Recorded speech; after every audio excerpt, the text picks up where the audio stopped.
Iran के साबिक supreme leader अयतुल्ला Ali Khamenei के इंतकाल को 3 महीने से ज्यादा वक्त गुजर चुका है, लेकिन उनकी यादें आज भी लाखों दिलों में जिंदा हैं। अब वह वक्त आ गया है जब ईरान अपने इस अजीम रहनुमा को अलविदा करने के लिए एक साथ खड़ा होगा। हुकूमत ने 3 दिनों के सरकारी शोक का ऐलान किया है और मुल्क के कोने कोने में तैयारियां तेज कर दी गई हैं। तेहरान की सड़कों से लेकर कौम और मशहद के मुकद्दस मजहबी मरकज तक हर जगह एक अलग ही माहौल दिखाई दे रहा है। गलियों को सजाया जा रहा है, दुआएं, इज्तिमात की तैयारियां चल रही हैं और लाखों लोग अपने लीडर की आखिरी झलक पाने के इंतजार में हैं। रिपोर्ट्स बताती हैं कि अली खामेनी का आखिरी अलविदाई सफर ईरान के कई बड़े शहरों से गुजरेगा।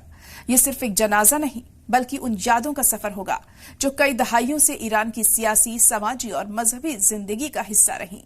तेहरान में इस मरकजी तकरीब को तारीख के सबसे बड़े अवामी जनाजों में करार दिया जा रहा है।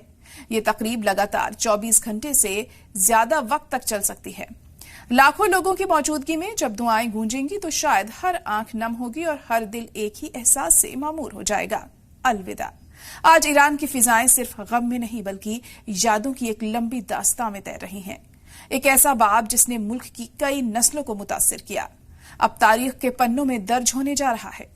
और जब आखिरी सफर शुरू होगा तब सिर्फ एक लीडर को नहीं बल्कि एक दौर को अलविदा कहा जाएगा, क्योंकि कुछ शख्सियात सिर्फ जिंदगी में नहीं बल्कि अपने जाने के बाद भी करोड़ों दिलों में हमेशा जिंदा रहती हैं।